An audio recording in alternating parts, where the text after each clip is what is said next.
Assalamualaikum warahmatullahi wabarakatuh. Perkenalkan, nama saya Muhammad Irfan Nur Salim, SPD, GR, calon guru penggerak angkatan 10 Provinsi Sulawesi Selatan. Kali ini kita berada pada tahap koneksi antara materi modul 1.4 budaya positif. Nah, apa yang telah kita pelajari sebelumnya? Pada modul 1.1 kita telah belajar tentang filosofi pendidikan Ki Hajar Dewantara. Modul 1.2 nilai dan peran guru penggerak. Modul 1.3 visi guru penggerak. Dan di modul 1.4 saat ini kita belajar budaya positif. Apa kesimpulan mengenai peran Anda dalam menciptakan budaya positif di sekolah? Menurut saya, budaya positif lahir dari sebuah pembiasaan yang didorong oleh seorang pendidik, kemudian dipupuk sehingga menjadi sebuah karakter yang tertanam dalam diri mereka.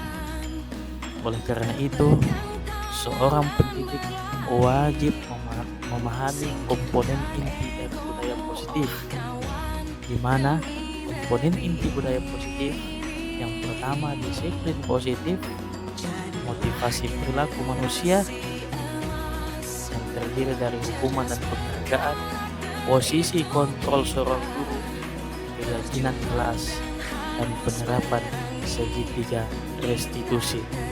Apa itu disiplin positif? Disiplin positif mengajarkan peserta didik untuk bertanggung jawab.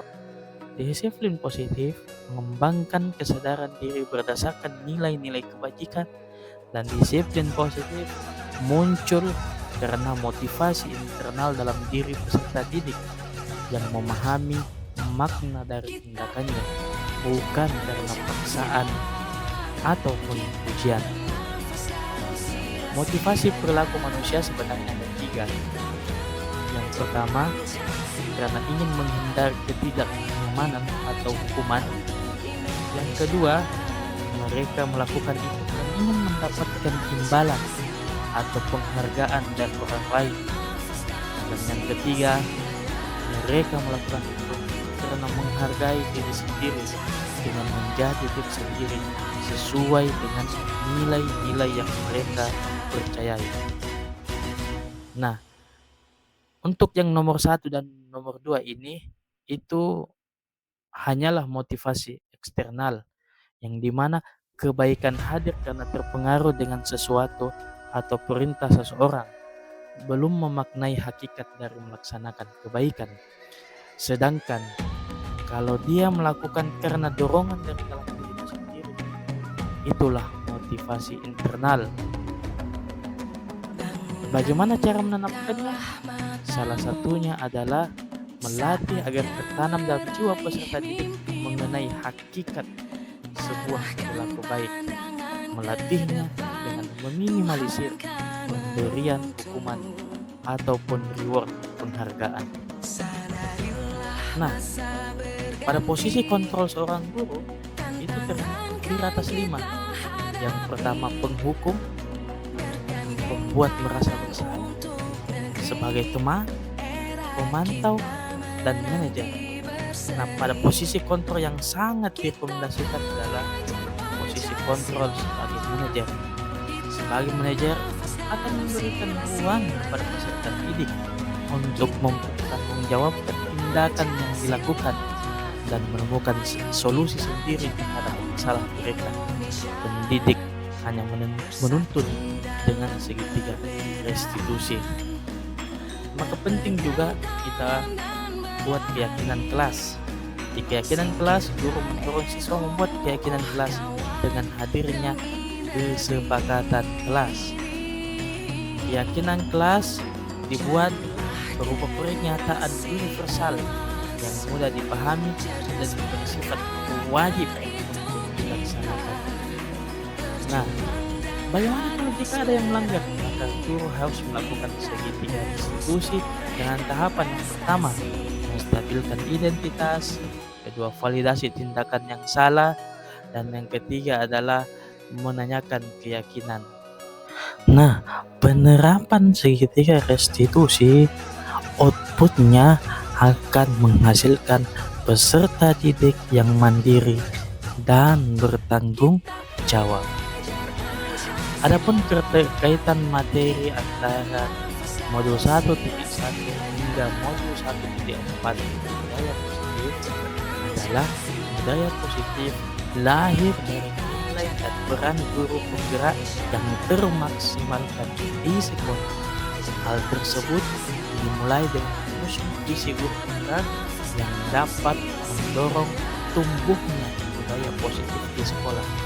Budaya positif yang telah tumbuh dan terlaksana merata dan secara konsisten dilaksanakan akan menampakkan peserta didik yang sesuai dengan karakter yang terdapat pada filosofi pendidikan Ki Hajar Dewantara.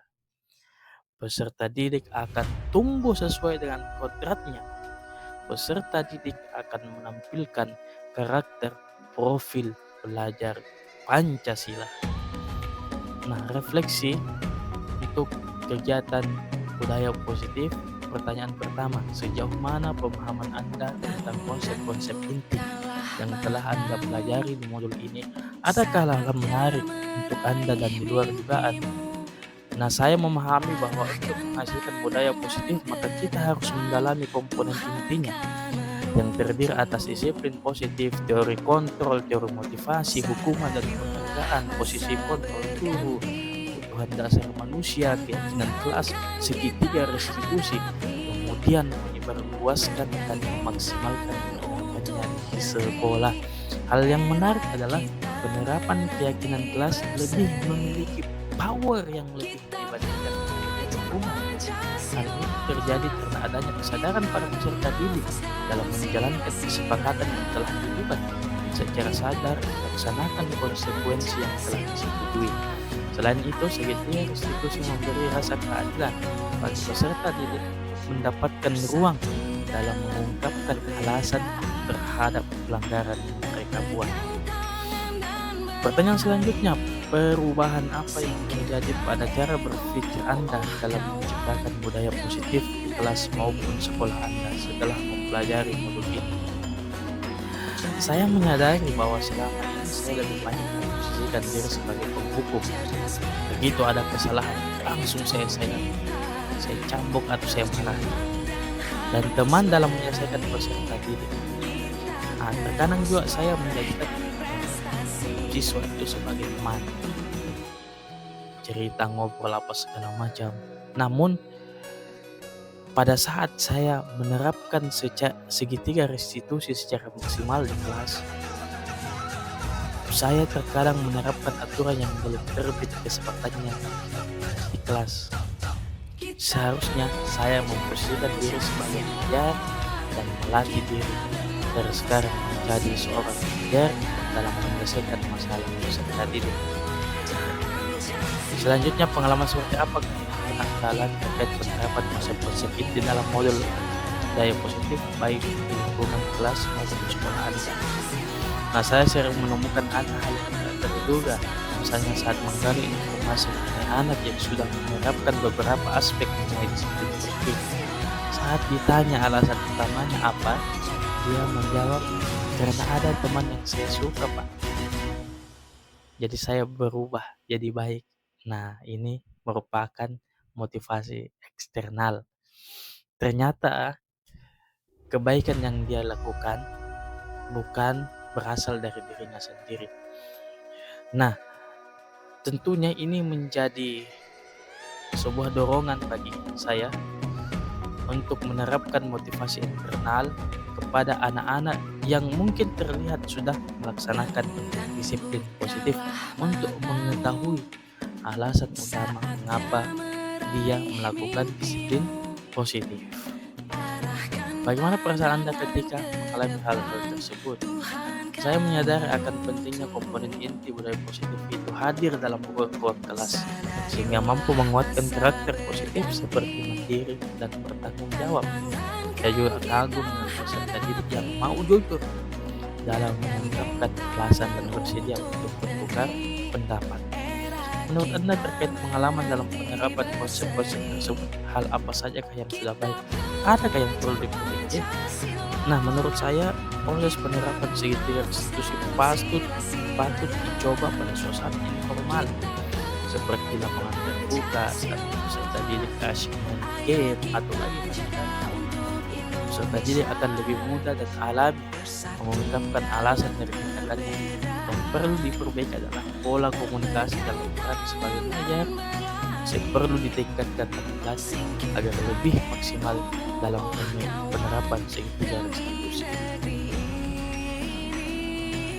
Sebelum mempelajari modul ini, ketika berinteraksi dengan modul berdasarkan 5 posisi kontrol, posisi mana yang paling sering Anda pakai dan bagaimana perasaan Anda saat itu setelah mempelajari modul ini. Posisi apa yang Anda pakai dan bagaimana perasaan Anda sekarang, apa perbedaannya. Dulu saya sering dari penghukum. Saya seperti menggantikan posisi Tuhan yang selalu benar dan tidak menerima alasan apapun. Sifat pemarah dan merasa hebat selalu menyelimuti jiwa saya saat itu.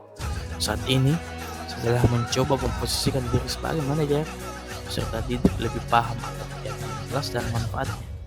Pendidik pun lebih damai dalam menjalani visi yang telah disepakati. Sebelum mempelajari modul ini, pernahkah Anda menerapkan segitiga restitusi ketika menghadapi permasalahan murid Anda? Jika ya, tahap mana yang Anda perhatikan dan bagaimana Anda mempraktikkannya? Ya, pernah. Pada saat penuntasan nilai, kadang saya memanggil secara khusus anak yang bermasalah. Saat itu saya melaksanakan tahap menstabilkan identitas, menanyakan alasan mengapa dia malas kerja tugas, lalu meyakinkan bahwa setiap manusia pernah lupa dan salah. Kemudian saya melakukan validasi tindakan yang salah dengan mengatakan bahwa tindakannya ini salah, nak, dan bisa membuat kamu tidak naik kelas. Namun tidak melaksanakan keyakinan karena belum pernah membuat keyakinan kelas secara bersama-sama. Tidak ada kesepakatan kelas yang kami buat, sehingga untuk menerapkan aturan tersebut saya rasa tidak adil. Selain konsep-konsep yang disampaikan dalam modul ini, adakah hal-hal lain menurut Anda bisa dipelajari dalam proses menciptakan budaya positif baik di lingkungan kelas maupun di sekolah? Menurut saya, budaya positif juga harus hadir dalam jiwa setiap orang tua sebagai alat kontrol yang sangat efektif dalam memaksimalkan hadirnya profil pelajar Pancasila. Sekian, terima kasih. Saya Muhammad Irfan Salim, SPDGR, calon guru penggerak angkatan yang ke-10. Wassalamualaikum warahmatullahi wabarakatuh.